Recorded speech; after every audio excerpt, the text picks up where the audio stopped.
I was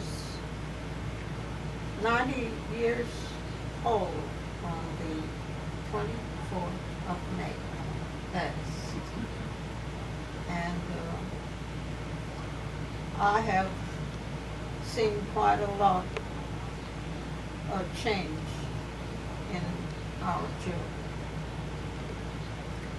I think one of the worst things that could have ever happened to our children was the gun control law that was passed. I think that children don't know, and parents do not teach them how to handle guns. When I was a child, I never saw a gun, only a hunting gun. My brothers would go hunting, and they kept their guns away from children. They were just for the boys to handle. We never handled them at all. But nowadays, parents put guns in the home where children can find them. Children are more curious, it appears, this day and time than they were when we came along. We never even wanted to find guns. We were scared to death of guns.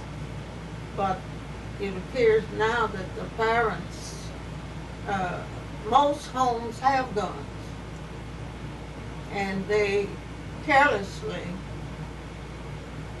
call themselves hiding them. But curious children can find things that parents aren't even thinking about.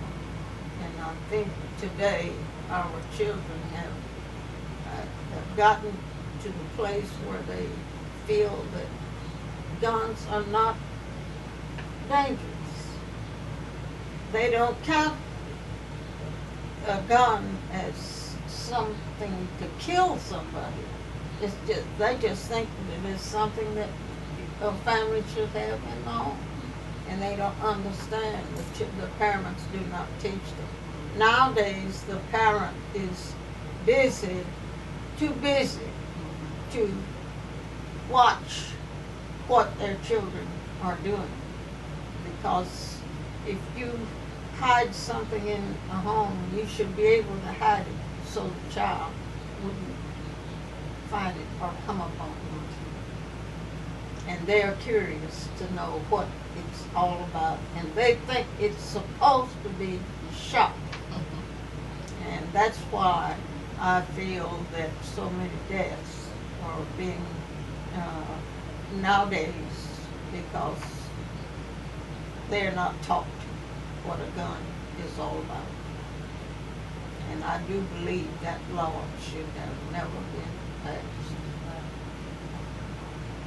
All right, thank you, Mrs. Davis, for that. Are any final words you want to give us about Tulsa? Any final advice? Well, of course, after the race riot in Tulsa, it was very difficult to find work.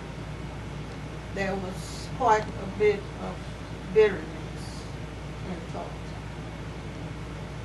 And I thought long and hard about it, and I decided that certainly there must be some place where you could get a job other than working in the kitchens.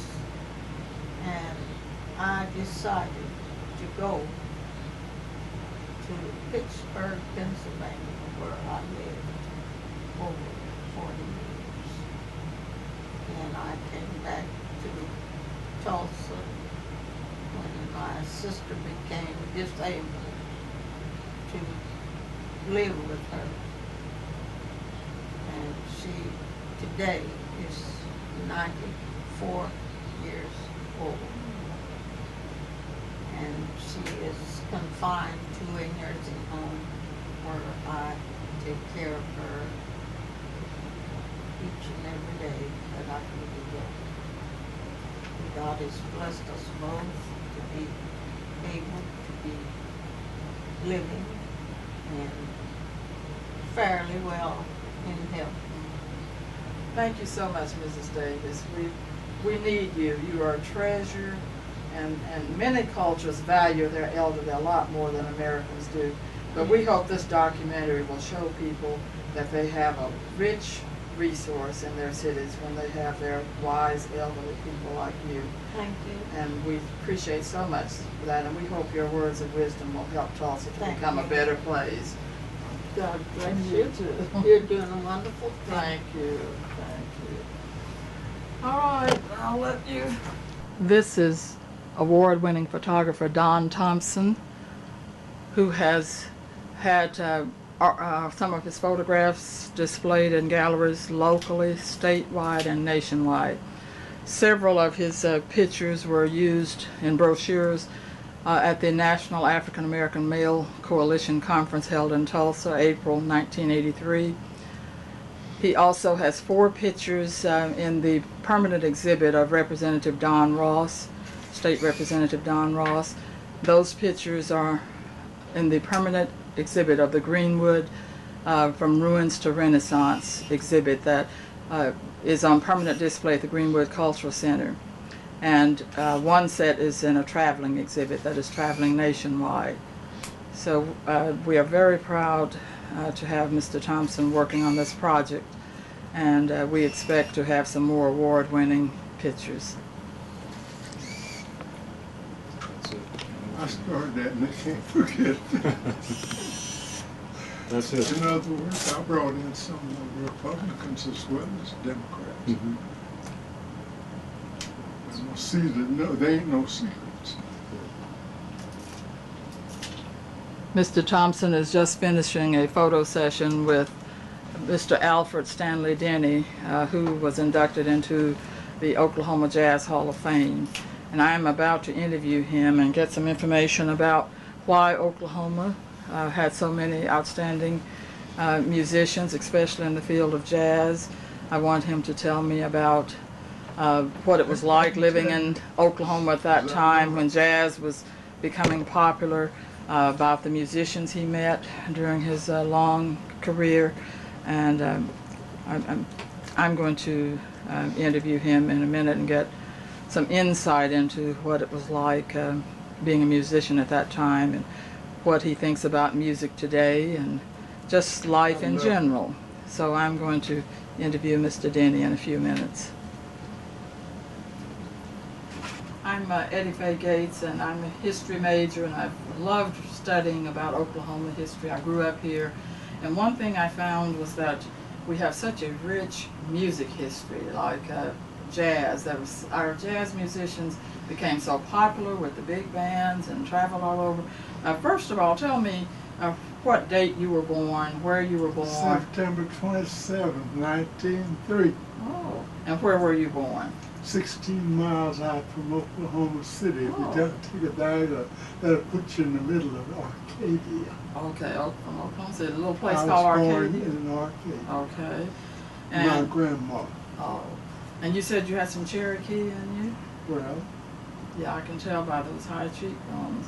So you have the rich heritage of African American, Native American, and all of that, and some kind of way you got interested in music. And I see here's your award where you were inducted into the Jazz Hall of Fame, Oklahoma Jazz Hall of Fame in Tulsa. It's located at the Greenwood Cultural Center where we can see all this. Tell me about jazz. Why was it so popular, and who were some of the people you knew? well, it was one way to keep poor people like us contented and acting decent and keeping them from slicing each other up as much as possible. Oh. In other words, I was keeping the Catholics happy between here and North Dakota, up in there, and I've been up in Canada, clean down to Louisiana.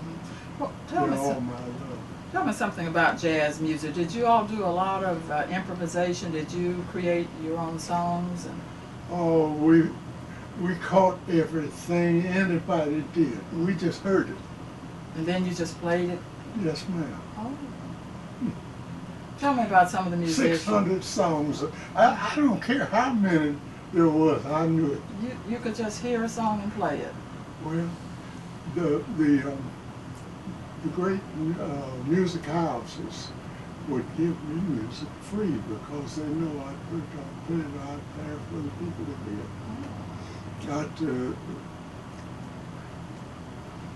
12 miles out south of Tulsa, I would run a band out there, and I'd show off that work. I didn't have to buy it. They'd give it to me because they knew I'd put it out. And then some of my boys, those who could, were stealing from me. Tell me about some of the big bands that you played with, some of the people that came here to Tulsa. Well, I played everybody's music. Yeah. Duke Ellington was up there all the time in the Northland. Mm-hmm. So either he had the big house or I had it. Okay. You were telling me about Duke Ellington. I've heard that he was such a prolific musician. In fact, has composed more songs than any other musician in history. What was it like working with him? Oh, he's just a kind, fine gentleman. He was that. Just like I said, because I had business up in there all the time. If I wasn't renting a big house, he would. We had a big white house, 2-story white house, and sometimes he's running the house, and sometimes I'm up there running the house. Mm-hmm. We just take turns. My son knows Duke. Mm-hmm. All of us. Count? Did you play with Count Basie? Oh, he played with me since 1924. Count Basie came to Kansas City. He fell right in with me. And I've heard that even if you all were real famous musicians, when you played in segregated cities like Tulsa, you had to stay at those kind of houses together, or maybe there was one hotel, like the small hotel in Tulsa. To stay so we wouldn't hurt folks' feelings. So if they thought they should be different, whatever, So you knew where to stay then. You do. Only my little darling finally, she wouldn't let me go up there for her. Daddy, I don't want you to go back east.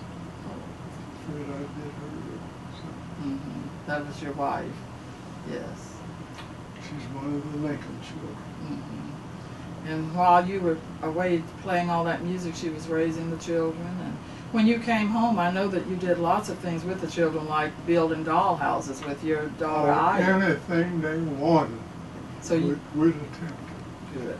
That's one thing we are hearing, is that in the old days, families did things together. I managed to make the money to put them in school. Whatever they wanted, I did it.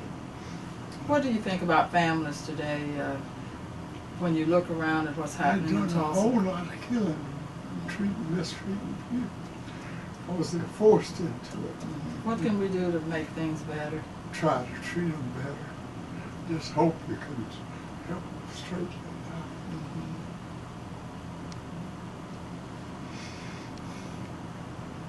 out. What I'm finding from these interviews, Mr. Dennie, from talking to old people, talking to elders, the wise elders, in the old days it seems families were closer together, did things together, and the church was really important.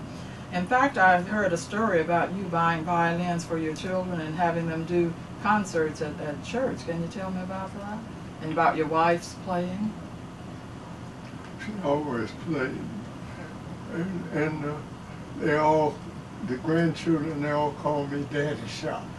See, I built a shop there. Mm-hmm.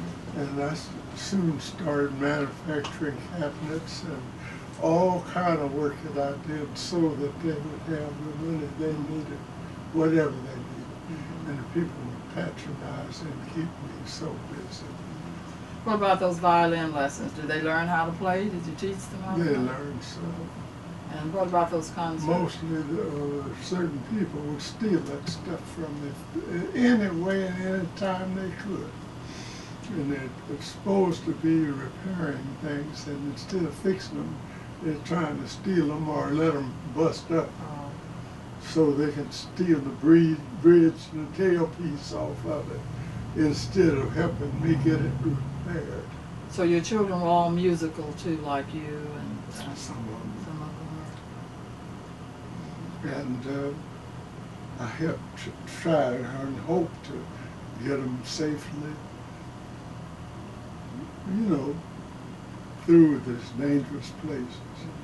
And Ruthie got a chance to get a job. And the Mexicans sent a group out of Mexico City up there to advertise that. And at that time, they wanted to encourage us, and I did help them in every way to be what they wanted to be. And the Americans wanted me to cultivate with the Mexicans so we could use them. But there wasn't much money spent on straightening up sanitation and one thing and another. It's terrible. Well, you certainly had wide interests, not only in music, but cabinet making and raising children. And I do that thing so quick, and I got my architectural work together so quick. But when they found out they couldn't cheat me and rob me, well, then I wasn't no architect. Go. when you were inducted into the Oklahoma Jazz Hall of Fame, the highest honor that they can give in 1990, how did you feel? Tell us about that. I felt wonderful. Bringing something of a big matter to this state. You see? Yes, I do see. Because sometimes they say a prophet is not loved and respected in his own home. Well, but you were. I treated my people. And your people responded by giving you this highest honor. And you felt great over that, didn't you? Yeah, I'd go up in that county up there all the time. And my folks would work up there. And I knew others who worked up there.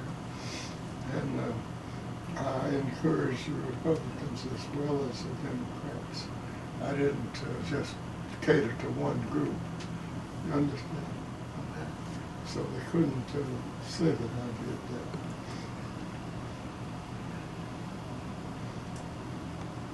that. All right. 3. I'm going to introduce Norma Dennie Leshy, who is the daughter of Alfred S. Dennie. And she has heard so many stories, knew so much about what was going on at this time because her dad shared with her. So we're going to hear a couple of stories that have impressed Norma.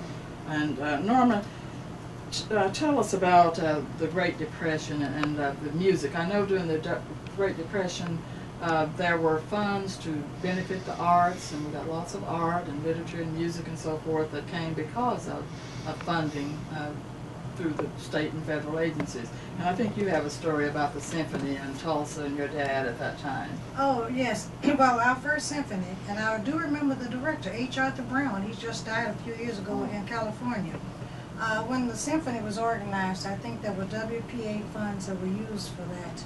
And at that same period, this was just before television, at least before we had a television in our house. So I'm thinking this was the mid to late 40s when both were brought in. At that time, Daddy was selected to become the director of black entertainment for the state of Oklahoma. He worked out of Oklahoma City, and he had his own band. But he had troops. They carried things like stairs for all of the great dancers. He had girl entertainers, and he had trunks of beautiful clothes with all the peacock feathers that we used to wear for Halloween parties. But he traveled throughout the state with his band and with this big troupe, entertaining. He went to the prisons, he went to the colleges and universities. I understand there were about 37 at that time. And most of those places he played with his troupe. It was very important. It kept him working, but it also kept all of these great musicians in jobs during that period. But the symphony was formed out of it, and I remember Daddy and Mama belonging to the symphony, having season tickets, and at that time the symphony met at what was the old convention hall. And Daddy and Mama, yeah, would always have, they would always have chairs for 18 years behind two big pilasters or poles where they could have to look to the left or look to the right to see.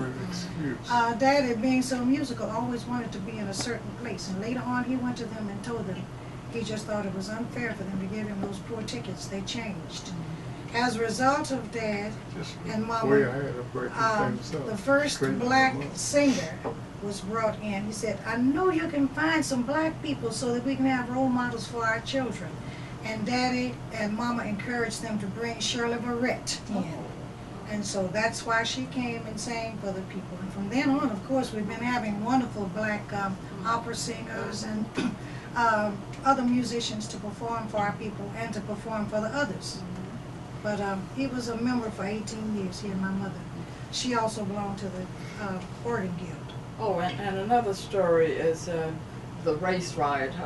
What did you hear as a child about that race riot? When we were children, Daddy and Mama protected us. We didn't know there had been a race riot. We never heard of it in school. I did not know anything about it until I was totally grown.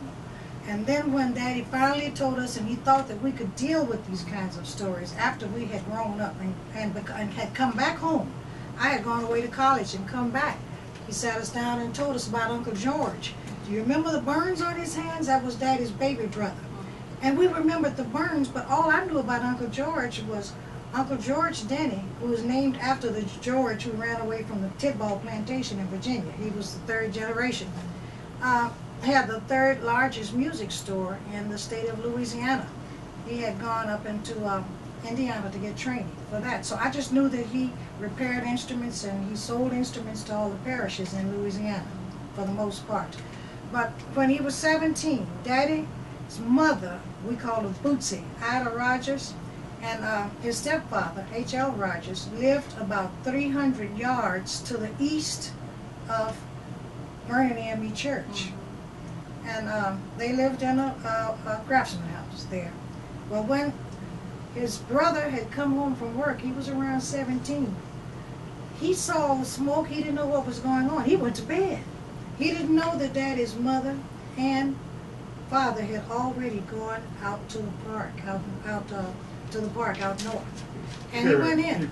Well, when he woke up early in the morning, he just heard all of this shooting. He smelled all the smoke. Everything was on fire. His house was on fire. Everything was burning. So Uncle George started running from the house. And there was a house that had been a house just to the south of this house, which is 300 yards from Vernon Church. He fell over an iron bedstead and stumbled, and his hands were burned severely. Well, he was in a daze and he started walking. There was a lot of shooting. Some people came and got him. He was fairer than Daddy. He could pass for white, but he most certainly didn't feel that way about himself. And knowing or thinking that he was white, they took him up the hill to the Red Cross. The Red Cross immediately took Uncle George to St. John Hospital, and he stayed there for 3 months until his hands healed.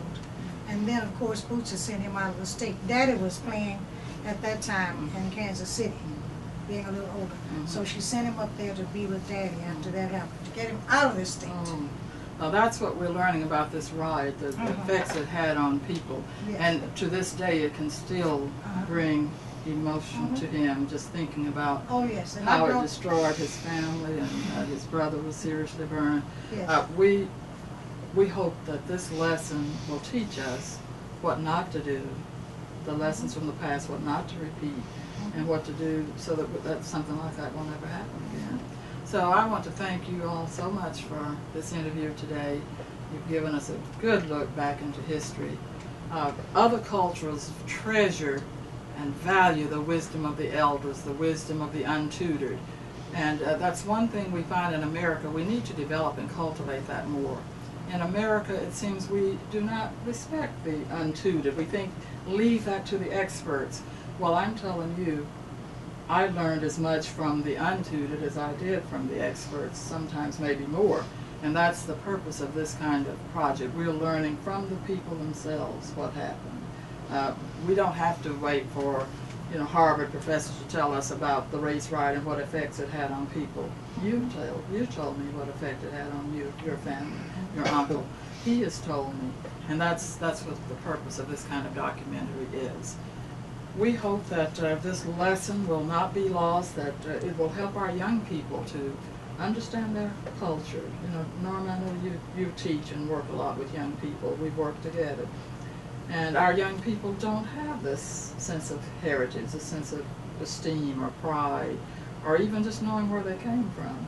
And Tulsa has such a rich history, and through these kind of interviews, we hope to spread the knowledge of our history, our culture.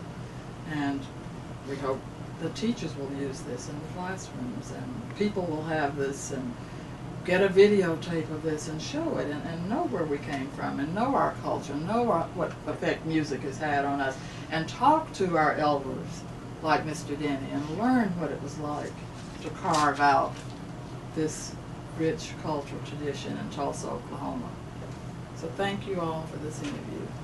Oh, you're most welcome. Okay. Today we're interviewing Jeanne Goodwin, who is a Tulsa pioneer. She's a living, breathing, walking history book. Been here since 1927. She's been in Tulsa since 1927. She knows a lot of history. I've talked to Mrs. Goodwin many times. She's a book lover. I have attended a First Wednesday book club that she belongs to, and I've known her, really I've known Mrs. Goodwin since I was a little girl, growing up in Preston, Oklahoma, near Okmulgee. The Oklahoma Eagle was our link to the world, our link to our heritage, and that paper was founded by her late husband, Edmund Goodwin. And I'm going to be asking her some questions about the paper, but in addition to finding out about the paper and about raising a large number of children who are all successful, about her husband who went back to school and became a lawyer, got his law degree at the University of Tulsa when he was in his 50s and had his large family. I want people to know that there's no excuse for not succeeding. She and her husband accepted no excuses. They just went out and did what needed to be done. They taught that legacy to their children, who are all successful, and we want that message to get out to our young people today, that you can overcome anything. You can overcome poverty, racism, whatever. And that is why we're interviewing this beautiful lady today. I've already talked to her a little bit, looked at some of her memorabilia. She has a cow veil that goes back to her growing up on a farm in Illinois. She has a quilt, her grandfather's farm in Illinois. She has a quilt that's over 125 years old. I know that because it was made by her mother. And we're just going to look at what it was like growing up in those days. What lessons can we learn? Mrs. Goodwin, tell us a little bit about yourself, about growing up in Illinois, what it was like in those days. And I think you've got a toy that you played with when you were a little girl. A little cooking. Yes. Black puppy. Yes. So we cooked with this, and we used to make a little fire out in the yard, and we cooked this a little coal scuttle. Now you don't know what a coal scuttle is. Yes, I do. I lived in England, and I know what it means. That was we were right in the center of a coal mining area. So we cooked, and it was an awfully lot of fun for us. Then in the summer we'd go visit my grandfather 40 miles away, and we'd have to go we'd get on a train. And when we'd get there, we'd have to go get in his big spring wagon. He'd buy some ice because my grandmother's gonna make ice cream because we live. And in the mornings, the cows would go up over the hill to graze, and in the evenings they would come down to get the water on the lead cow. That was on the lead cow. Yes. Now they lived in an area in Litchfield. There were no blacks in that area, and so they always had a hunger for education. And we were taught that it never mattered if you're going to school, it's when you go. They also said, if I hear about you getting a whipping, school. You're going to get 2 at home. I don't send you there to learn manners. Send you there to learn, to read. And so we were a little bit careful about how we acted at school. And it was, but my early memory was of a race riot in Springfield when I was 5, 1908. My father had a livery stable there. He'd come out of the country, and his mother was a slave. We could not use the word Democrat in our house because the Republicans had freed his mother. And somebody would say, well, what did the Republicans ever do? He said, they freed my mother, if nothing else, because she had places on her back that I could put my finger in, where she'd been put, although she was this daughter of her owner. So we learned early that we were to go to school, and where we lived, we had only integrated school. But very, very pleasant memories, because my father said, get an education. He said that he had only gone to the 8th grade. That's as far as he could go, and he had to get out and help his parents. But he said they can take your clothes. You may not have money, but if you've got an educated heart and a head, you have it forever. And you'd be prepared to do whatever you can do. So that's the way we were reared, 6 of us. And you came to Tulsa in 1927. Met my husband in college, went to Fisk University. Now, he was not always in journalism. Tell me about what made him decide to found the Oklahoma Eagle newspaper, and what made him decide to become a lawyer. Well, he came here at Fisk. He had a business. He majored in business because his father was a pioneer in Tulsa, and there were businesses here. But there was something came out in the Tribune that was not. It was detrimental so far as he was concerned. And he just said, "Well, I got my own dash paper." So there was a Mr. Blockman who had a paper behind his post office. It was just a flatbread press about as big as that dining room table. But eventually we got that for $2,000. I still have the check that he paid for that. Then, of course, we went to a larger building and gradually developed. He didn't know anything about journalism, but he gradually developed an interest, and we brought people in to help us. And 57 years now, we haven't missed a week. 57 years. Although, many times looks like we won't, because it takes money to get out of bed. Well, that is a wonderful story that I did not know about the Eagle. So it was really a protest against the unfair coverage. Where we could see, when I came here, everybody said, talked about in the Greenwood area, Greenwood. So one day we just changed that thing to say North Tulsa, because we had heard about North Little Rock and this, and so we called it North Tulsa. Just saw together. And when I came, it was the most sharply segregated city in America. You just didn't go across Archer Street. I've heard that even in the Deep South there was more geographic communication between the races than Tulsa, Oklahoma. Yeah, because I came in after the riot, after the race riot, I was 7 years, but they were just rebuilding at that time. But it was an interesting place to live, and it was. I started teaching at $88 a month. Glad to get it. $88. And we had to go out of the city. We had to study in the summer. And there was no place to go except to Langston or to University. We all would go to University of Colorado. We paid our own expenses too. That is one thing that some people say today, that education is just on a silver platter for young people today, just all around, just a virtual feast. And they do not take advantage of it. That's right. Does that bother you? It bothers me to the extent that they're just shortchanging themselves, because I know growing up my mother was very, very strict about what we did. We couldn't cut paper dolls. She was Baptist. Couldn't cut paper dolls on Sunday. We couldn't do anything with any fun. Couldn't even knit on Sunday. Oh, you couldn't? No. We went to church all day, really. But we did a lot of reading. We couldn't dance, so there was no, and we never owned a car. But we did have a 12-foot, that Harvard's Classics. My father bought that in 1912. So I grew up, and we have some of those books still. I gave it to Jeff. But, so in your family, education was stressed as a... Yes, and my husband's family, because see, they were born, and he was born in Mississippi. And there was so much prejudice there. Although his mother had 5th or 6th grade education, and they had a grocery store. They were very thrifty people. He ran on the railroad so that he was able to save quite a bit to come here. But he wanted more for his children, because there in Water Valley, if they saw a white person approaching them, they'd take off their hat. And we had a standing joke because when he came to Tulsa and he worked very hard, and he himself was very fair because his mother was also a slave.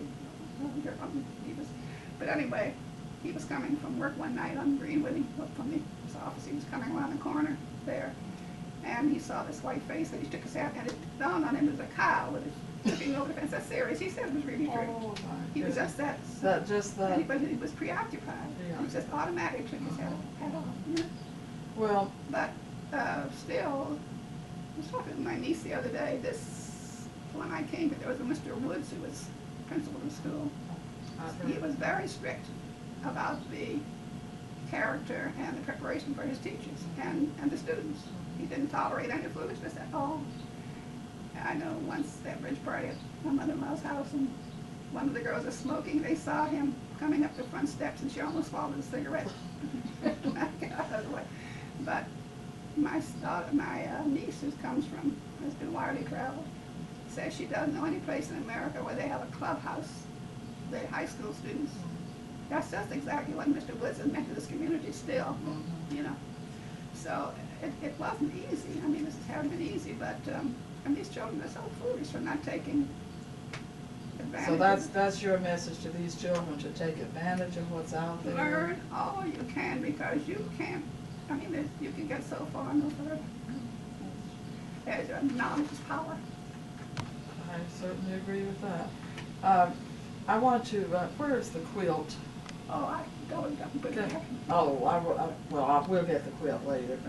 But you're bringing out some things that our young people need to hear, and that's that families were very close in the old days. Yes. You went to your grandfather's farm. Oh, yes. The extended family helped to raise everyone. That's right.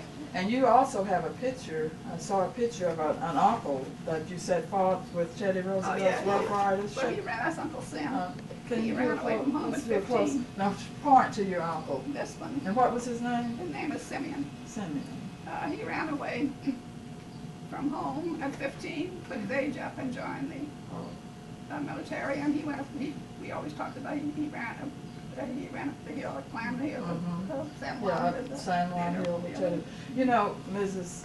Goodwin, our young people need to hear things like this, because too often today all they hear is that they're problems, or that there's nothing for them except gangs. And you're saying, get an education. That's right. Now, we're not free from problems. We've had as many problems, as many tragedies in our families, very well known as anybody. But you live above them. You don't get bitter. You get better. Okay. Very good. And they need to know about people like your Uncle Simeon and people who we have people who fought in every war since the Revolutionary War, black people, and our young people need that. And that's really why we want to talk to people like you today, to let them know that their legacy did not start with slavery, or was not just rooted in slavery. There are other things that we are knowing. This woman was, and they couldn't teach because these people were cooks. They went into private homes. She had a family, and I was visiting her in Michigan. One of her daughters is here now, just back from England. She went to France this summer, taught in New York for a while. But she said, she told her children when they were 12, she couldn't know anything about their education. They had to be on their own. And she had one little boy who's also here. He's a physicist. He's here for this reunion. Well, I was in the home one summer, and that summer Clay had won $200,000 on the lottery, you know, like they have these. And he was standing there very casually with his sweater on, just as unconcerned. And NFS said, look at him. When they were little, they were very, very limited financially. And so they decided, they're living in northern Michigan, and they decided, and she told them, she said, I can't do anything for you now. You have to get your own education from the 8th grade. And so he saved his money. They were going down from northern Michigan into Flint to try to find work. His father and this boy. And she said, Clay, have you got your money? You're going to take it with you? He said, all that money? 80 cents. And he was not at all excited about getting $200,000. And he did get that over a period of time. Now, in the meanwhile, he had not only finished high school, he went joined the military, then he came back, finished at the University of Michigan on his own, and then had certain, well, they scouted you. I call it scouting, look for you. And so Bendix got him, and he's retired, but he's quite independent, but he had to work for it. That's right. Well, That is certainly a message that we need to get out And to the every young people. child, I mean, every child, and we all worked. I mean, nobody thought about, I think I look at the people at the Eagle office now, and we started that paper. It was nothing for us to stay up all night or whatever, you know, whatever it took to get an edition of the paper out. So, Now, your husband became a lawyer, didn't he? yes, because one of my sons was riding horseback out in the country, and he fell under a train accidentally. The train hit him, and he lost his arm.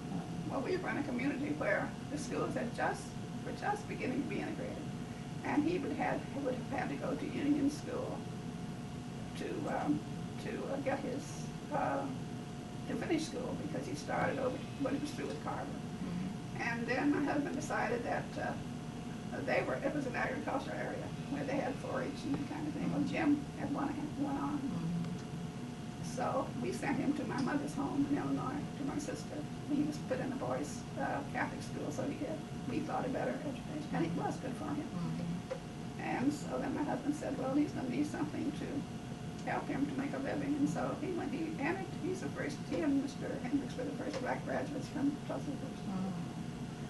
And he practiced 20 years and ran the paper. That's a wonderful legacy. Now, while he was doing that, you were teaching and raising children. How many children did you raise? I had 8. 8 children. But I said that's the only famous thing I've ever done. I had 6 maternity leaves. 6 maternity leaves. And then taught my youngest children. I mean, I taught 3 of them. And that's why I wanted Bob to come, because I was their first teacher in a one-room school. Oh. Separate but unequal. And yet, today they have all these gleaming labs and all of that, and they're not taking advantage of it. With our separate and unequal education, we still learn so many good And lessons. nobody can teach in a one-room school. But what we did there, you see, I would have 2 or 3 first grade, and then I went from there and taught in big space. What you do, you take your older group of kids first, and then you turn around. They can take care of a smaller group, 2 and 3 year right around there.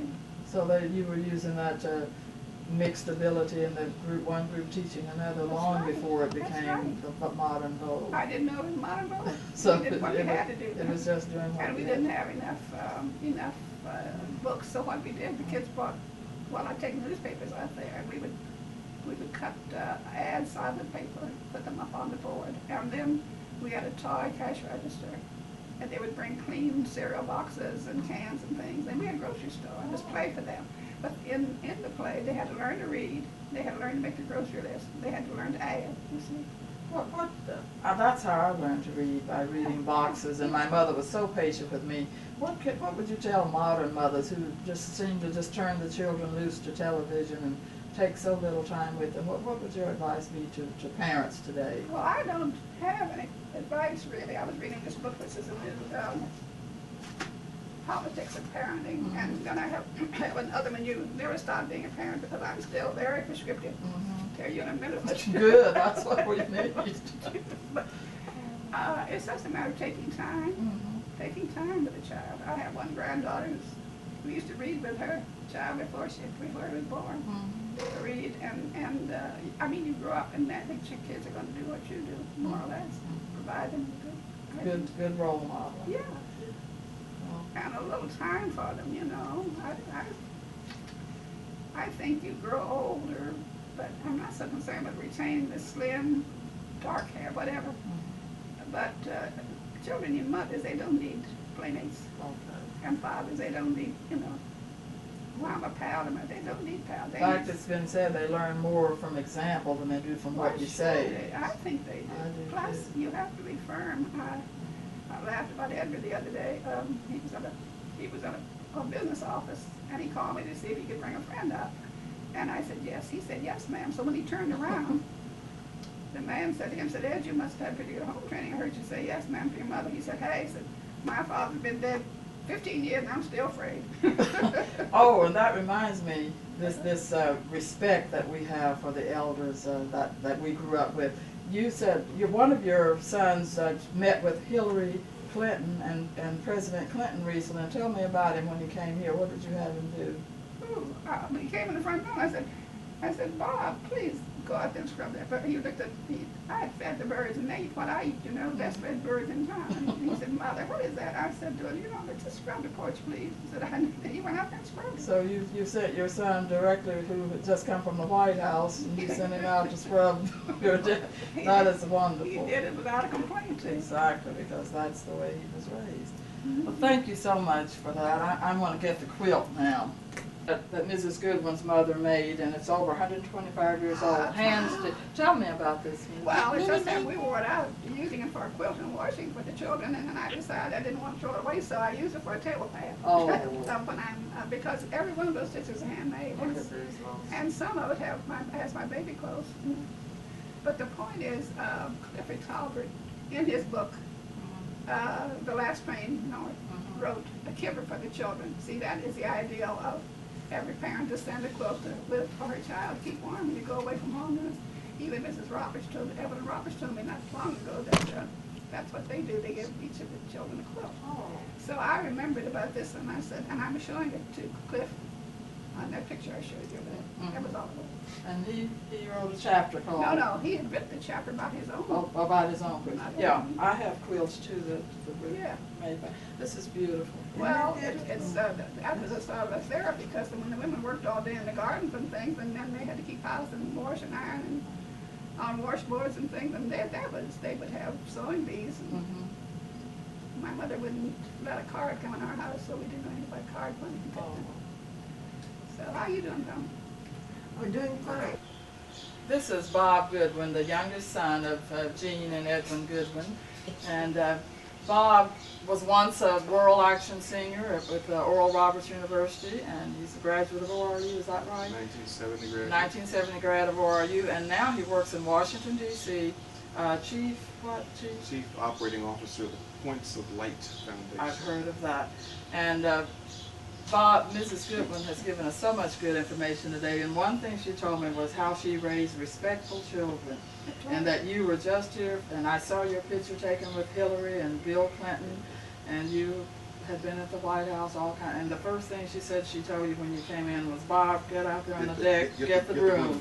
And this is Bob with his broom. Well, we had a bird to leave some remembrance of his visit since I was here last, so we had to take care of that. Okay, and this just typifies what it was like raising children in the old days. Your mother raised 8, my mother and dad raised 8, and to this day, there's nothing we would not do. We're respectful to them, and I can see you all were raised that way too. We're here because of not only their physical role in our birth and development, but because of their leadership and example. Exactly. And we hear so much about Washington, D.C., what's happening there. What is it, the breakdown of the family? What can we do to get back to families like yours?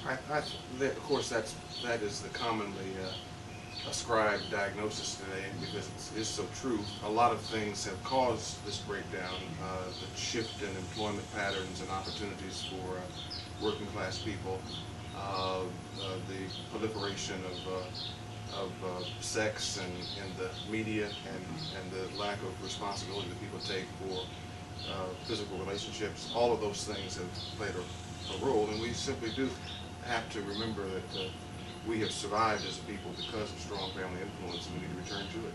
Exactly. It has been wonderful talking to your mother today. She's been a role model of mine since I was a little girl growing up in Preston. Used to come up here to visit my cousin Mildred P. Williams, Lord Williams, her husband on the drugstore, and I just admired your mother so then, and I still do. Have you noticed all the religious emphasis in you? Yes. You aren't going to lose that at all. We have more ministers. You notice that, Mr. Thompson? Yes, sir. It's half about the churches and religion. Trying to get it together.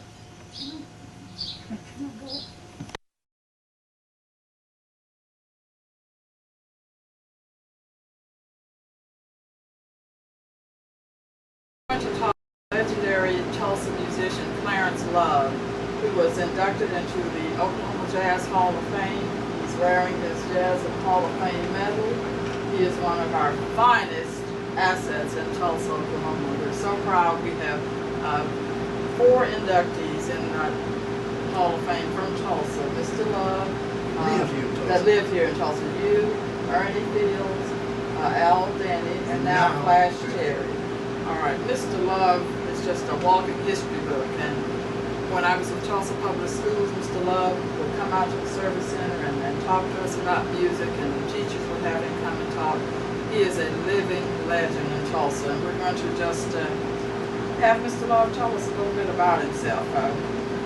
His folks came here from the Deep South, his father from Mississippi, his mother from South Carolina, and Mr. Love said they originally stopped in Fort Smith, Arkansas, but found too much segregation still there, so they kept on coming to where they thought, Indian Territory. to Indian Territory, where they thought they would find a better way of life. In fact, it was often called the Promised Land, and that's how they came to settle in Tulsa, Oklahoma.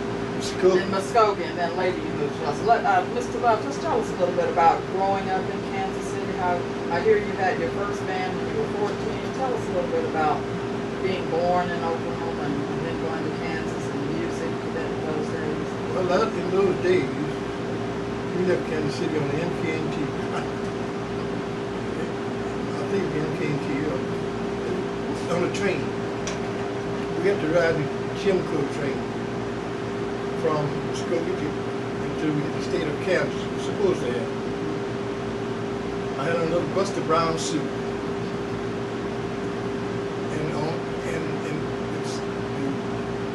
The Chimco train was used as a smoking car for the white.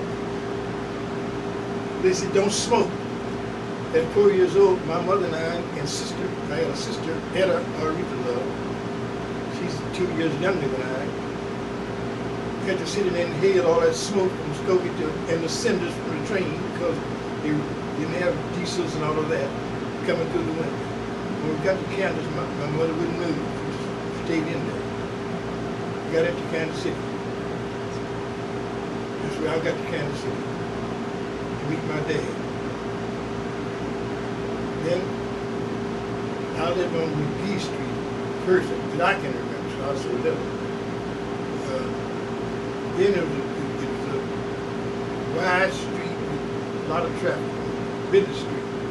My friends then were little kids that I played with then, little Greek boys. I was about 5, 6 years old. Then we went into moved closer in a black neighborhood, and from there on we just kept moving and moving until we got into the nice part of the city. I can remember now because one of the streets I lived on, they called it the Charlie Parker Street now. Then there were segregated schools. Kansas City had one high school. And across the river in Kansas City, Kansas, there's a Sumner High for blacks. And on the Missouri side, Lincoln High for blacks. Just one high school.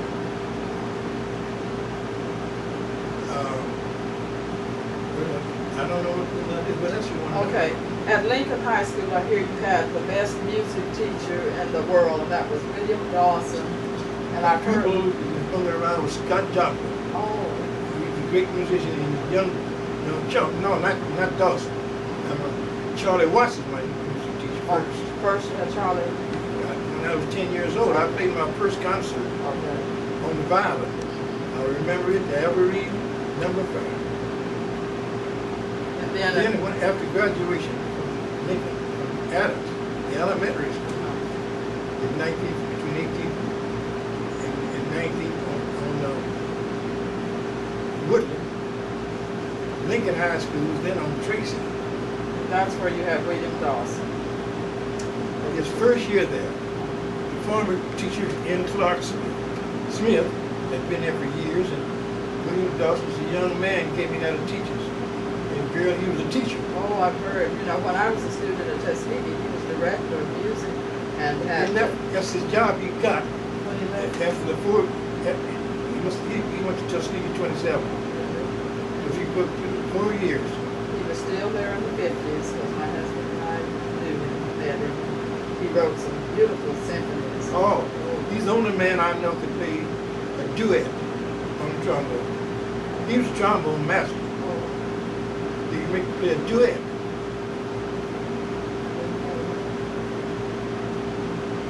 I played in the, there we had to take ROTC.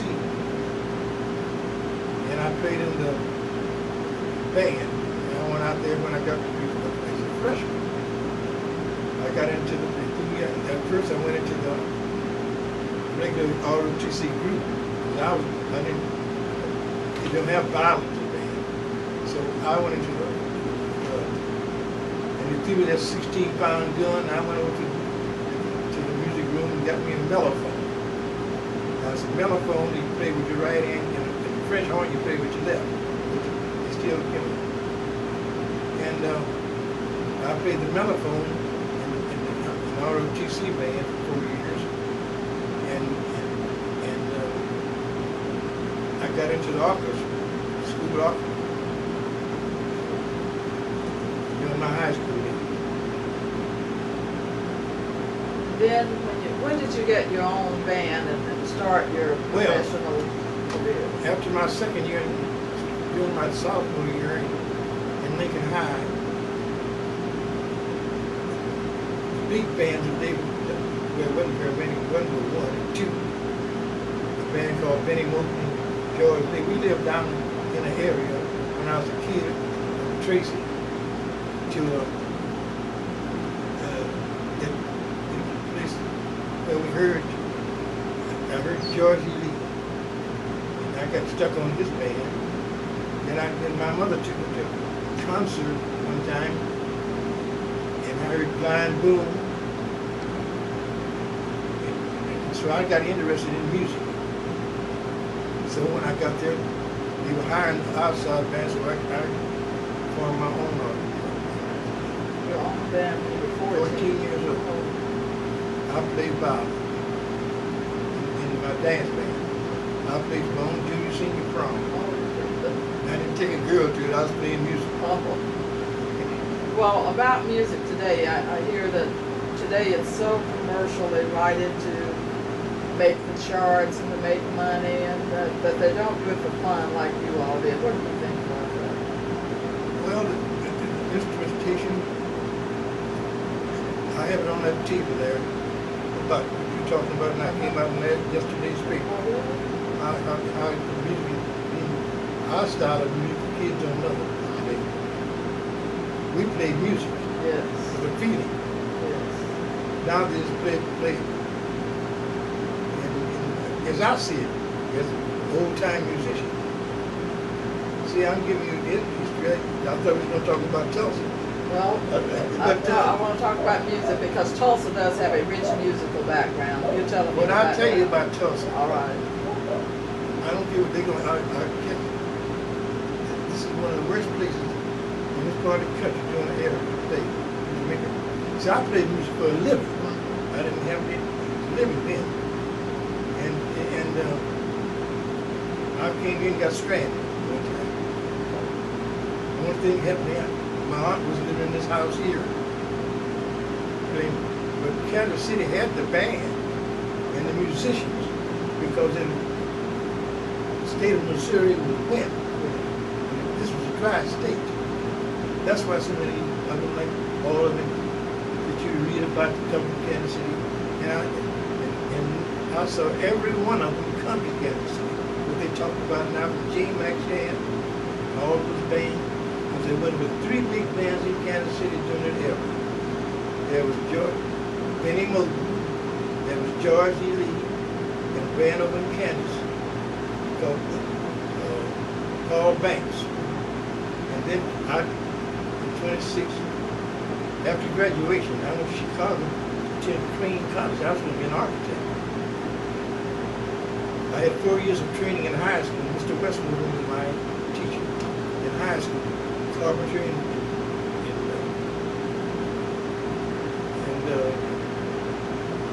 well, I know how to, I can't think of it right now, just how to draw plans for houses and all that. Architect? Architect. I went to Crane, being poor, I didn't have any scholarship. They wouldn't issue a scholarship. I didn't have a scholarship, so I had to come back to Kansas City that year. And that's when I got into the business profession. I was too young to join the union. Now, I just begun, I got 18. I graduated, I think, in 26.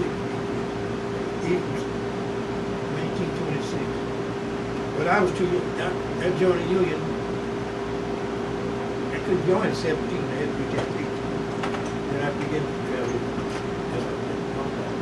Now, what about Tulsa? I understand that we were noted for jazz in this area, jazz music coming out of New Orleans. And I don't know where it comes from. what kind of music was Tulsa noted for? It was jazz. What they played, all of us played jazz and blues.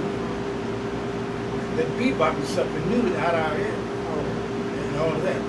But the musicians down here, they played nearly the same thing that we played in Kansas City. Swing music, some of them, blues, because we all played the blues. And except me, I didn't play very much blues. See, I worked for most white people. I never played a nightclub in Kansas City in my life. The only time I played for blacks, when I got my big band, was when I played for a special party. I played the big ball, and I got all of that. But we had nightclubs to stay open all night. We had Kansas City was full of that, so I got out of Muskogee when they come to Kansas City, like Jeanne Goodwin. I remember when they came there, Blue Devils, I remember when they came there. Now, he was smoking on the city, right? Smoking. Now, Claude Williams, he came there with Andy Kerr. Yeah. Are we out of tape? Are we out of tape? Pause. Mr. Love, I've heard that for musicians, black musicians playing in Tulsa, it was really kind of difficult because there was only one place they could stay, a small hotel. It was very, very segregated. I've heard that Tulsa was the most segregated city, more segregated than some of the Deep South places. Did you find that? And what about the bands that came here? Well, the bands that came here, we couldn't stay at all. The small hotel, when I came to, was coming. The biggest job we had here in Tulsa, bands out of Kansas City, Georgia, they had it first. I played it, and so did the band that Al Dennie worked with, Jeff Allen. The biggest job in Tulsa was out here in Crystal City at the music department. What about the Big Ten Ballroom? Oh, the Big Ten Ballroom was built in 20 years. That was what I'm talking about. Okay, you're talking about earlier. Yeah. See, I was a house band there. Big Ten when they built it. But I'm talking about in the 30s and 40s. All right. Then in the wintertime we played what they call King's Ballroom. It was named the Louvre. L-O-U-V-E-R. That's the name of it. That's the oldest ballroom in America. Now, it's still going. And but it was for the whites. It was the whites in this part of the country were Western. They played the Western music. And but we played. That's the biggest job Tulsa had. They're doing that. Now they may have other little bit. They had what they call basically like where they served like a trip. They had places where they eat and they have they go out and Mabel Rice's daddy. Yeah, they had a little group and they'd sit out in front of the places and they'd play in for tips. Like that, that's what's going on now. The smaller bands. Yeah, the smaller band. The only big band ever come out of Tulsa until the Journey Fields. You see, every city has their own band. And during that time, I got a list of all the cities and the bands that came from. If I know you're going to talk about the music. And Journey Fields is Tulsa's band. Kansas City was noted for the bands I told you about. Yes. Oklahoma City was known for the big band, Blue Devils, and so on down. And a lot of the bigger cities had one big band that traveled, what we call a traveling band. Now, there were a lot of kids started bands, but they never traveled because I'm the only band leader in America that had two bands. I had a boy band, then from 42 to 46, I had 16 girls. That's kind of unusual, because we have a girl with that. No, we had two others on the road. Eddie Durham had one, and I had one, and the Sweethearts of Rhythm one. See, I lived in Indianapolis, that's where I met my wife. And in Indianapolis, I got stranded there. And I stayed there, and I got in with the fellow, I formed a booking agency there, called the Ferguson Brothers Agency. It was the biggest booking agency. We were larger than Motown with nothing. Had I been up the road so much, I'd been a millionaire. See, when Motown sold to MCA for MCA wrote me during that era and wanted my band. I had a friend of mine that was we graduated together to check on the band. He's a doctor, Dr. Milton Lambright. He's in Cleveland right now. He was back doing food at MCA, and MCA now is the biggest. Are you sorry you didn't move with him? Sure, because I had the type of band they wanted. See, big bands, 12, 15 pieces, but we had to play, but if you were sitting at a table here, and we had to play, so we couldn't play that loud music, so you friends could talk, you could hear it. Now you can't hear the band stop. What about the, later on, the swing era, the Dorses and the Harry,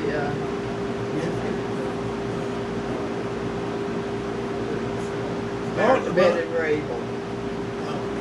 Did you ever play gigs with them? No. All the black bands, I played the old black bands, Lunsford, all the old black bands, I knew them all, they all knew me, we all knew each other. It's like you said, in those days we had to stay on the black side of town. I mean, if we running across each other, we'd all meet. But I know one time I met Jimmy Lunsford in Oregon.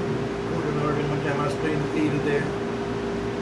Lionel Hampton, I put two boys out, he's a good friend of mine. I put two boys out of Tulsa in his band.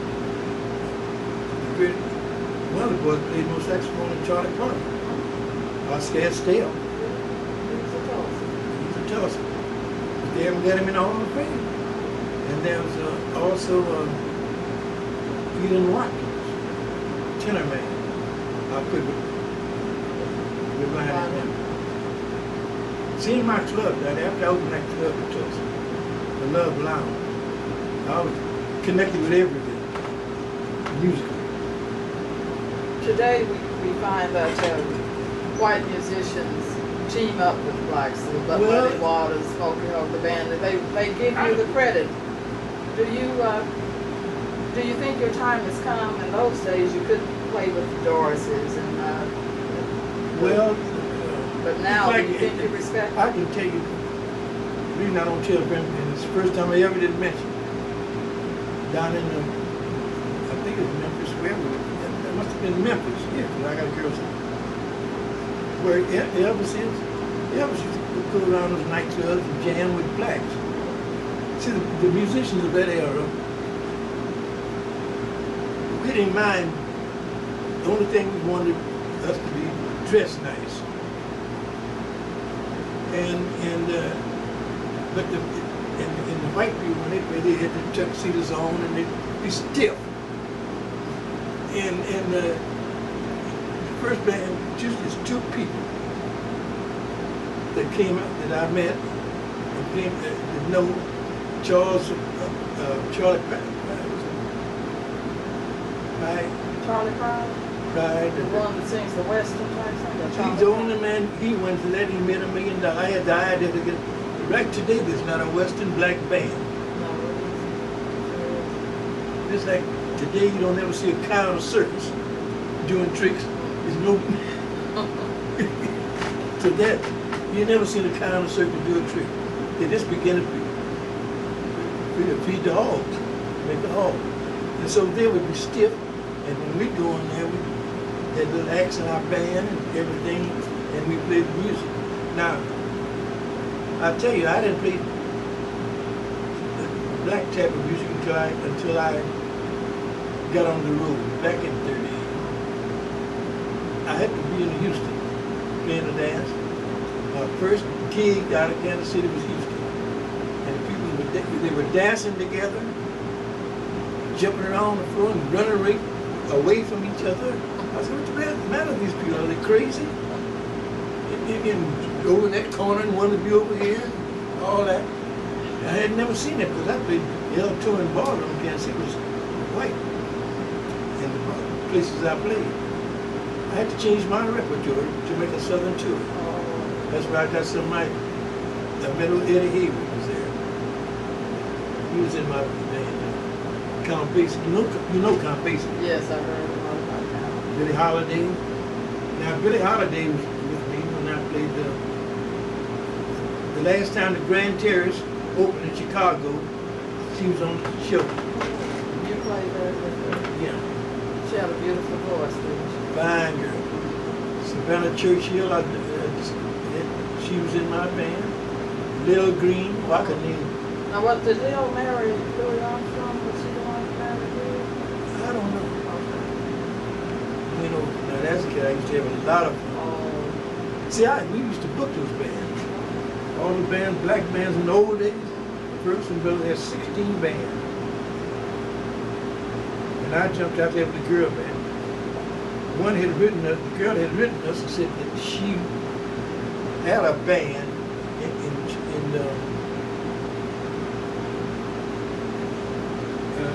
New York. And my first was going to send her money to come to Tulsa with a band. I said, man, I better go find out what's happening.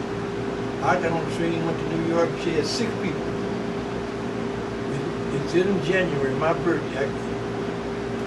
25th of January, I had my party. 26th of January, I had my party. And 27th, I put them on a train and sent them to Indianapolis, Indiana. And upon my daughter's that's where I met my wife. What did you find any? Was there any great difference having a girl band and a boy Yes, band? a whole lot. What was the difference? More of a headache. Oh, what was the headache? Yeah. They were more of a headache than the men. Huh? Well, the girls, they were respectful to the leader, but among themselves. See, women can't, those that drank couldn't hold it. And we had a big bus and slept. During that time, we could travel with a tractor and a trailer.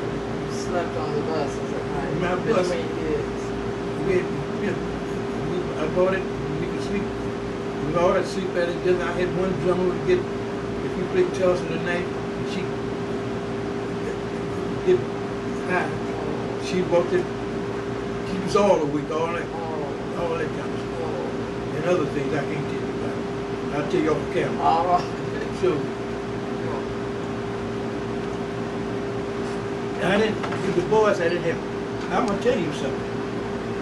I had a boy band and nobody didn't drink it. None of us drank it. I had one man in there. I didn't drink nothing, and we wouldn't. When we go on these gigs, we never did drink, and I didn't line smoking on the bandstand. All I wanted music, appearance, and that. But today, it's out.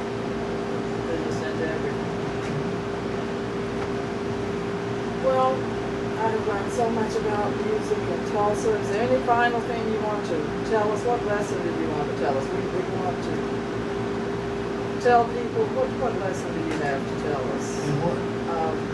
About everything, families, about the role of music, about Tulsa. Do you see any changes in Tulsa? Is it for the better, or do we still have a long way to go? What do you think of Tulsa now and of music today? Well, since segregation is over, See, we had an old guy here during that time. We didn't have a union here. We had a union when I came back in '46.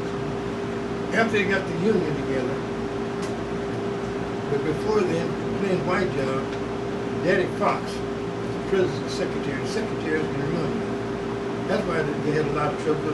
You have to be union to play Tulsa. It's like the reason I got out of Kansas City, my daddy, in the union president, the man became president of the union, had a barber shop together, and they kept arguing among themselves. And I just said, the good jobs would come in and you know, I got a $5,000 fine one time, and the boys got a $1,000 fine because we were on a non-union job. He's just trying to break up, and so I left Kansas City. That's the reason I went on to Texas, Dallas. That's where I started right from Dallas, my second time around. Now I was the first black to ever cook a beer commercial in Dallas. How did it feel getting that award from Tulsa, being inducted into Oklahoma Jazz Hall of Fame? Did you feel you were now loved by the city? I'll tell you, but I don't want to. Because in one way,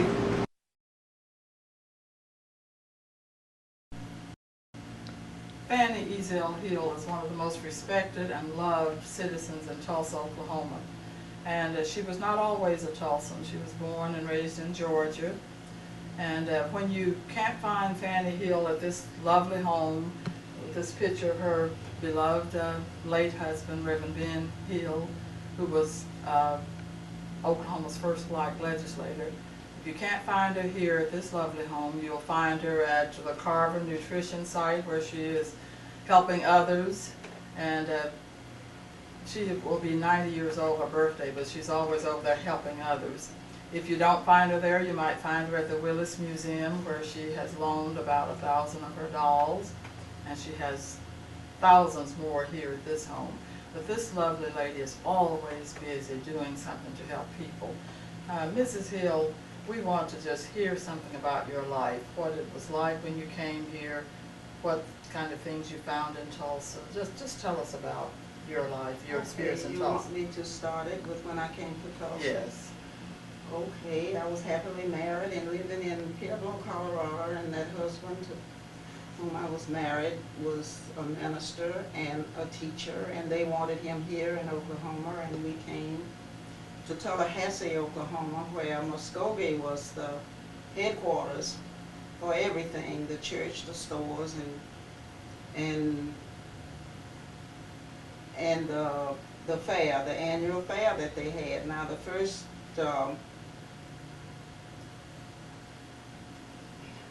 I don't know. We went to the fair, the big fair over there in Muskogee when we were first out there, and they had 2 black water fountains. That was my first shock coming to Oklahoma.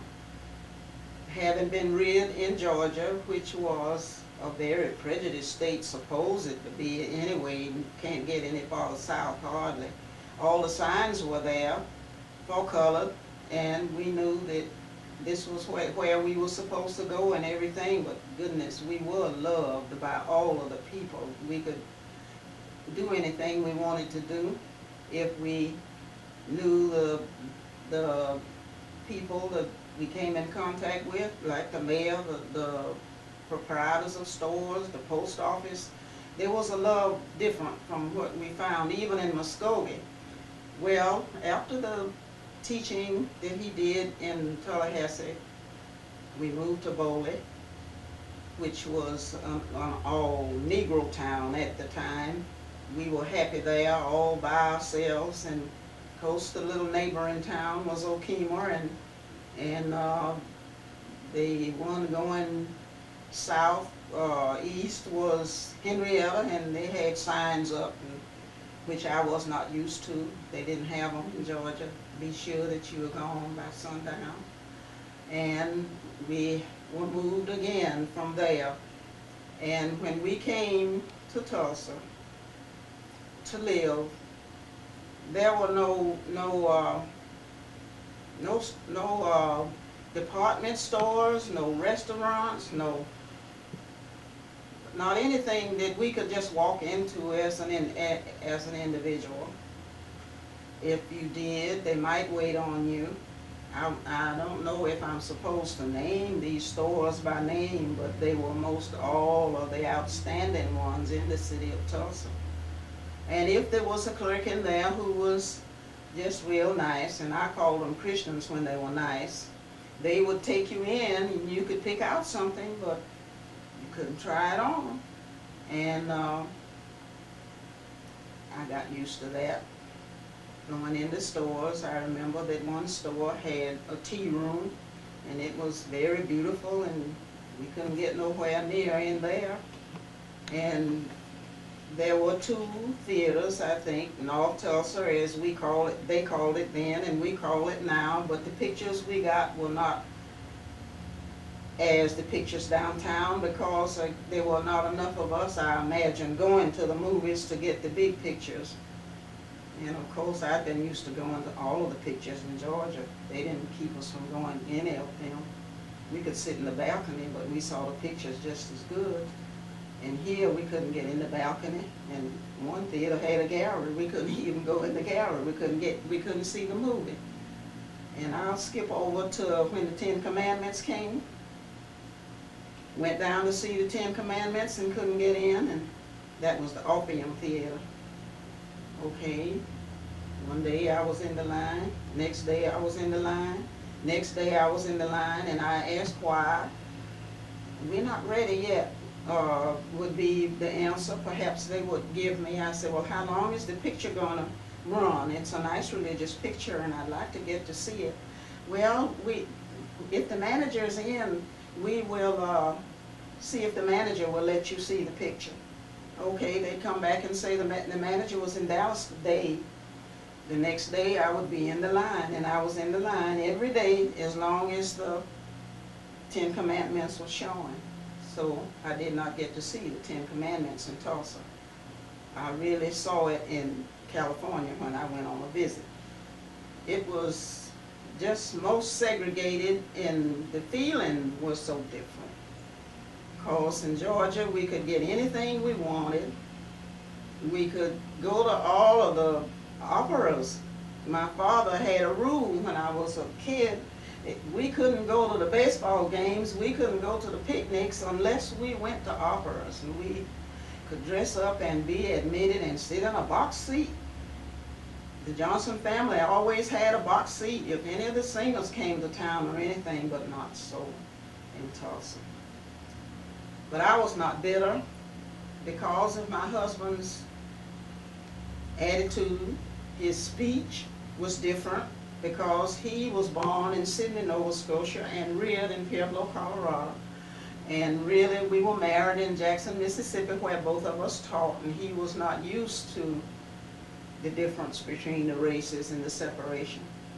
And in Georgia, I had trouble with him because we'd drive up to get gasoline, and he'd sit in his car when he was supposed to get out and tell him, you know, that he wanted the gasoline. He got used to it. So when we came to Tulsa, his main object, his main determination was to try to make Tulsa Christian. I'll put it that way, or to get us together here in Tulsa, because somehow Tulsa was different from Atlanta, which I knew because we lived north and they lived south, and everything was south, and if you went south, it wouldn't do you any good. You couldn't get into the places. I remember one time we had fun calling the motels and hotels asking for admittance, and one motel told me one time I called, asked me if I was a truck driver. I said, no, I'm not a truck driver. Says, well, we only accommodate truck drivers, and that way they couldn't let me have a room. So I had lots of fun, really. I got to speak, and I won't name the churches downtown, during the Brotherhood season, which was February. And all the time we were trying, the Christians were trying, the churches were trying, I believe sincerely, to get us together. But even appearing on program, if my number was number 2, somehow or another the mistress of ceremony did not see it when she got to number 2. And I was always the last one. Or somebody came and says, "Are you Fannie Hill?" I said, "Yes." Well, I thought you were the such and such a speaker. And I'd say, I thought so too, but we have it. I think maybe you should know this story. There was a lady there who was a worker, maybe an owner at Seidenbach's, which was my favorite store, even though it had a floor that the elevator didn't let us off on. And she said she wanted to talk to me. It was on her conscience. She said, we have, I believe we were being called colored then, and I liked color because I think God colored everything He made. He colored pink, and He colored red, and He colored brown, and all the shades. And anyway, she wanted to know from me, what do you want to be called? I don't want to hurt anybody's feelings. If I say Negro or colored, and I said, sure, call me colored, because I am colored. Pretty brown, I think. And we were talking private in a room, and she said, we have as many, just have lots and lots of colored customers come in the Seidenbach's. And we would like to, could you tell us how we could open it up? I said, just open it up. Is it your store? I said, do what you want and what your conscience tells you to do, and especially if you're a church member and you're a Christian. We would like to hire somebody, she said. I said, well, why don't you? And usually we avoided the race, the description of the races. Eventually she got back to hiring somebody colored, and I said, the only thing I know to tell you to do is to follow your first mind. This is what my mother always told me. That's the conscience that comes from God. And if your first mind told you that you should hire some color, you should hire. And if I were you, if you are the one, I'd just go and find me somebody and hire them. And I said, I noticed after that, a friend of mine was in there working. And I said, are you a clerk? She says, yes. But I noticed whenever anybody got off of the elevator that was colored, it was always, I'll say, Mary, Mary, come here, you got a customer. I said, that was real odd to me. All of the clerks in the store, they would have to call Mary because Mary was colored too. But I said, I'm proud of Tulsa. It has come a long, long way. And I know we think the effects of the riot is responsible for it. I said, but all of these years have passed, and we've come a long, long way. We still got some little things under the table that we can't exactly get rid of. After having lived in Tulsa a long time, we had a movement. Everybody white ought to have some colored friends. That was in the churches, I think. Well, then we visited churches. Congregations and their pastor would go to a white church. Well, really, the churches aren't white. I got in trouble one time downtown, coming out of the convention center. Somebody came and got me and says, come here, Miss Hill, a man's looking for a black church. And I said, he doesn't want me, because I don't know where it is. Well, we just got through telling them if anybody knew, you knew where all the black churches. I never will forget that experience. Okay, I couldn't go back in the building, so I had to keep walking. And I walked up to the gentleman and asked him if he was looking for a church. He said he was.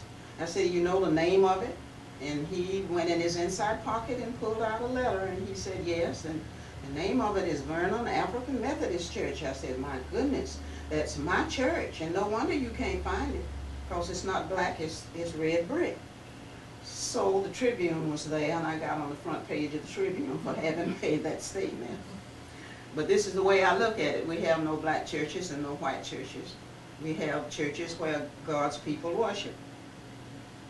And I've had just lots of experiences, but the friends that I've had, the people that I've had to come in contact with, have not ever embarrassed me, wouldn't sit next to me, or to hurt my feelings or anything like that. And so I have been involved in lots of organizations in the city. Church Women United, Christian Women, NCCJ in particular. They worked hard, and we did have a little prejudice in dealing with the youth. That's what we were dealing with, the youth. And we'd take the youth out of town and take them places, and there were people, thank God that he's always got Christian people where we could get together when we got to places where we had to sleep and do things like this. But Tulsa, as I say again, come a long way. When we came up to integration, and it was difficult. The Tulsa Metropolitan Ministry, through the churches, got families together to talk. Families didn't want their children to come to Booker Washington. No, not in North Tulsa. Okay, we had meetings in homes with parents and children, and we found that children were anxious to come to Booker Washington. And we would talk about, you know, if we would leave the children alone, they wouldn't know the difference. Anyway, I don't know how long TMM did that, but we did it for a long time. We also had salt and pepper groups. We call them salt and pepper groups, where one colored and one white would get together, and we'd go to some of these places that were very segregated. You're sorry, you can come, but you can't come, and we'd walk away. And we did that for a long, long time, and helped the children to understand that everybody was the same. God had made them all by the same method, beginning with Adam, that he made out of mud, I'll say, and we don't know what color that mud was. So we got Booker Washington integrated when Oklahoma City had all of the violence and everything to integrate up there. Tulsa didn't. They sent the teachers wherever they wanted to send them, and they went through whatever they had to go through with, and that wasn't exactly easy either, because some of the fault is on both sides of the fence in Tulsa. I remember when it was declared all of the schools were open, I had a mother that was a very good friend of mine. When a little girl went off to school, she says, if that white teacher don't treat you right, or she does anything to you, just let me know and I'll get her. And there were white parents who never would send their kids to integrated school. But we've outgrown all of that. And I think all we need to do in Tulsa is become Christian. The churches are very segregated. We don't visit like we used to visit. A long time ago, we were always in each other's churches, but not now. I don't know why. Just visiting, just sitting. And we need to get back to that. Not just some friends that I've got, or you got. And I've got friends that I've had from way back there. One particular friend I had, her husband had a fit. He said they'll call you communists. They'll say we are communists if you bring her home with you. Okay, I felt sorry for her because she'd been in my home and we'd had good times, and she didn't know what to do about it, and because her husband didn't want to be called a communist. And one time we were out there, and I told her, I said, all you got to do is drive up there. She says, Fannie, would you feel bad? Suppose he'd be at home. I said, no. I said, I'll tell you what, I'll invite him to a tea we're going to have Sunday. I'll send an invitation, Mr. and Mrs., to a tea, and it's going to be in my house, which was the parsonage of Vernon AME. Okay, she got him to come, but she came in and he sat in the car. And I knew he didn't want me to come out of the house and visit with him in the street so he could see me talking to him. So I ran out there to see if I could get him in. And when he looked around and there was nobody looking, I said to myself, he got out and I escorted him in. He had a good time and we became very good friends. Some of us have to be the ones to break down the wall that is between us. Speaking of breaking down walls, tell me about the March on Washington. You all went, didn't you? Well, I'll back up and tell you about in the streets of Tulsa. I guess in AACP and maybe the churches, Reverend Roberts, Reverend Hill, and I could name many who would get the children together before the Washington March. we had, what restaurant was out here in Northland? It's not anymore. Used to be down there on Lewis too. Can't think of the name of it. But we decided to start on our own side of town. That restaurant was over here, and it was in a lovely shopping center. We had everything in the Northland shopping center, everything that you wanted, and we couldn't go to that restaurant. So since they were doing it everywhere else, marching, they decided that they would march. No, it wasn't. Can't think of it to save my life. But anyway, the proprietor out here said he would die and go somewhere before he'd see them come in out there. Okay, NAACP and chaperones children, and the lady that was leading the march in Oklahoma City came with children, and we'd go out there and try to get in, and we couldn't. And they marched, and it got out that they were going to have the dogs out there. And they had all kinds of, I don't know, in bottles that the kids would have. There was nothing in the bottles, but the kids had them to keep the dogs off of them, and they kept doing it. Then up came the big march, and it was just countrywide. And I don't know the intricacies of the planning of it or anything, but I do know that Tulsa had one of the biggest Greyhound buses, and we loaded here in Tulsa, and we rode to Pittsburgh, and we spent the night there and left there and went into Washington, D.C., where all of these people were from everywhere, any kind of person you want to, and they were parking these buses wherever they could. And we had heard before we got there that they had the National Guards up there, and there wasn't going to be no place for them to eat, and we were going to have a lot of trouble. And we went in from Pittsburgh early in the morning, before daylight good, and we sat on the bus, and we decided to go and see the Washington and Lincoln buildings. And we got out and we went. There were people, there were buses and cars, automobiles and bicycles with tags on them from, that was my interest, from nearly every state in the Union. I had a little booklet that I was writing them on. And some people were in wheelchairs, and some people were on crutches, and they were walking all around, and the National Guard was there. But they were lying down on the sides, and nothing was going on. Everything was calm. I guess it was the churches in Washington, I don't know who.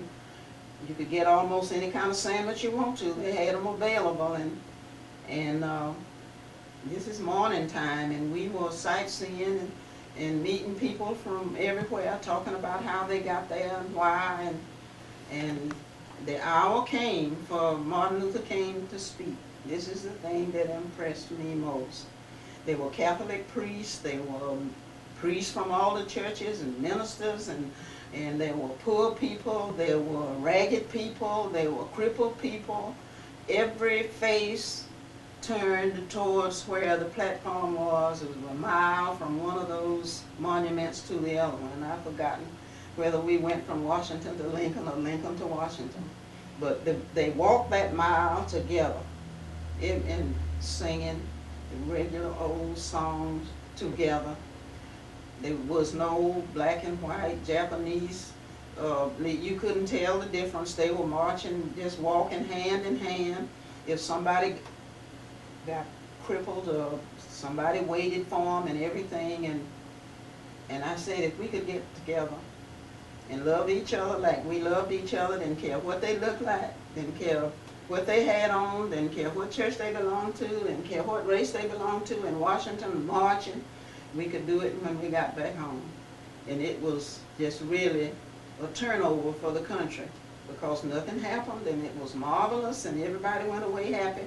A lot of people got lost from their buses, and everybody helped everybody looking for their buses, and it didn't make no difference what color they were and where they came from. It was an experience never to be forgotten. Thank you. It was the turning point, really. Because some people, a lot of people, they didn't know that the races were separated. A whole lot of them didn't know that this march was needed, and it opened the eyes of the country. One final thing, I've heard so much about you and Jimmy Carter and how you went to his inauguration. Tell me how the Carter connection with your family. That's the thing that, the difference in the races. There was a love, even though the segregation was there, even though we'll say they called the grown men boy, they called my mother Aunt Annie, and all of this type thing, there was a feeling of love that went between those families. My father brought property in Georgia, a whole lot of it, and he built a school there.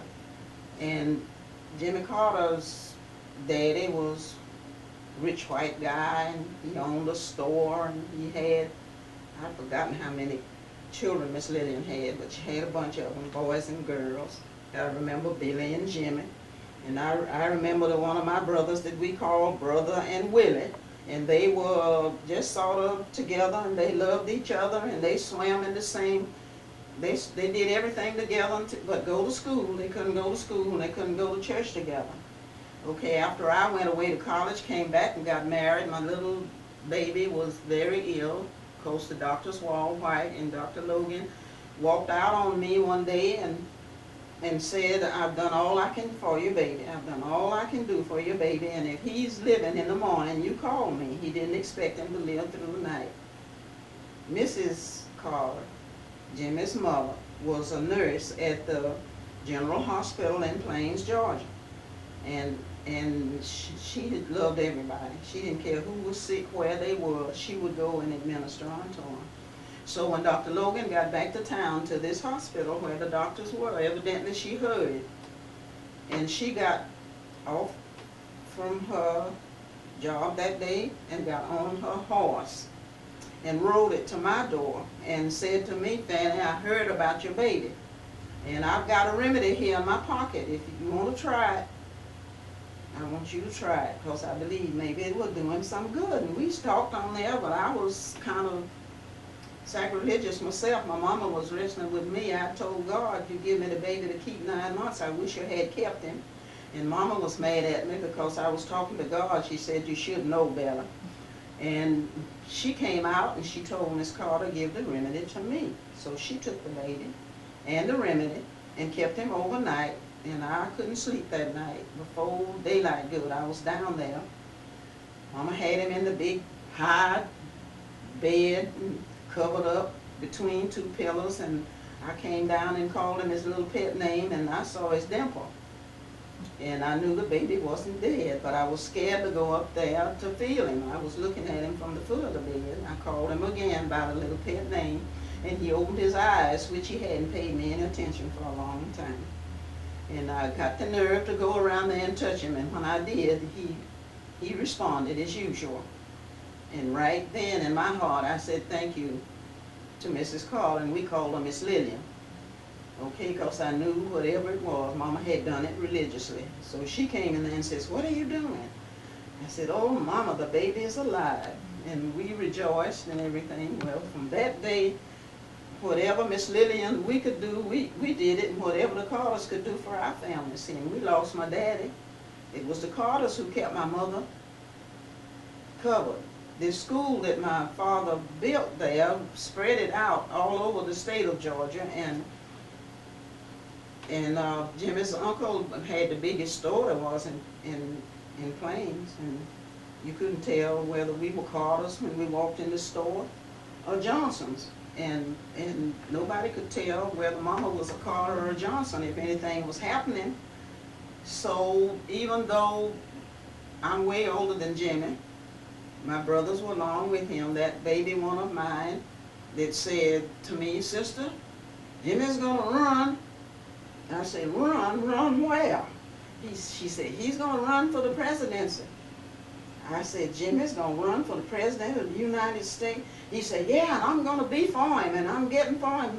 I said, you know I have to be for him. Okay, if she saved my son, I'd have to go. I bubbled over and cut loose from everything. I cut loose from everything that I was attached to do anything under the sun that I could for him and tell that story wherever it went all over the United States. And to me right now, he's just is precious. Now he was not a well-known man. Jimmy just graduated from high school. He belonged to that one Baptist church in Plains, and they knew him. And then he got in the Navy, I believe, and they knew him in the Navy, and he came back home. He had, I think, a hard time running for the governor, and he got to be the governor of Georgia for one term. But my being in Oklahoma, I didn't even know he was the governor for that term. And we had to get out for Jimmy. Okay, so I made it wherever he was. And 9 times out of 10, there's so many other people round about him till sometimes I'd have to crawl through the crowd to get to him. And boy, he always made it known that these Johnsons, cause if you read his book, you will see that he said he thought my family was rich, because we had things that they didn't have. My daddy was driving Cadillacs and Packards, and his daddy wasn't. Okay, my daddy had what we call that dynamo out there. We had movies at home and electric lights when everybody else had lamps, and so he thought we were rich, but it wasn't that. My daddy was just a lover of his family and worked hard and brought all of his money home. So when our general conference met in Atlanta, Georgia, my brother had Jimmy Carter to come over there, and I don't know, the attachment between those two families just grew. Those boys swam every day. There were other little white boys in that swimming pool, the Minnicks and all, I remember. And they were all just like little boys together. Nobody, we knew the Minnick boy was kind of bashful and backwards, and they kept him covered and whatever. There was just a relationship almost as close as a family. When my mother died, I lived in Oklahoma. One brother lived in Massachusetts. One brother lived in Georgia. One brother lived in Virginia, and they had the place up for sale. I don't know how many acres my daddy had, but he had lots of acreage out there, and we just kept it. It was the widow Johnson's till she died, and then it became the heirs, and it was up for sale, and it was the Carters. We never would have known. My brother came from Massachusetts, and he went to Miss Lillian, and Miss Lillian said, "Oh, don't worry about it. Go see Gloria." That was her baby girl. Said, "Gloria got plenty of money. Go see Gloria." Said, "Cause it's going to be sold either tomorrow or the day after." Okay. So Gloria went and got whatever it was against it, and she gave it to us and said, "Pay it any way you want." Okay. That attached us there. I didn't get there to know his older sister, who was an evangelist and traveling all the time. But Billy and Jimmy and Gloria were just like Fannie and Willie and brother. It was that we were just that close, and until this day we are. I was honored by the college in Little Rock with a doctorate degree about 6 weeks ago, and somehow Jimmy Carter heard it, and he sent his congratulations and wished he could have been there. So it's been that way. We sort of keep up with each other, and I'm proud of him for the work he's doing now. And Miss Lillian sent you a doll too for the doll. Yeah, no, not Miss Lillian. That was Rosalind. Oh, Rosalind sent I wrote Rosalind and told her to send me one of the little girls. See, Jimmy had all those boys, and they got that little girl, and they couldn't make a little girl out of her, but I didn't know that. But knowing that she was close to her grandma, I should have known it, because Miss Lillian herself was just like another man. Whatever she had to do, she did it. So I wrote to get a collection. I tried to, every little girl I knew, I tried to get one of their dolls. And Rosalind wrote me back that she was not a doll player. She was a tree climber and a treehouse girl. So she went and bought me the lovely doll and sent it to me to put with my collection. And to me it looked like Miss Lillian. And I named that doll Miss Lillian. She's up there in that museum, and I guess she will always be there. Thank you so much. This has been lovely. Thank you. Oh.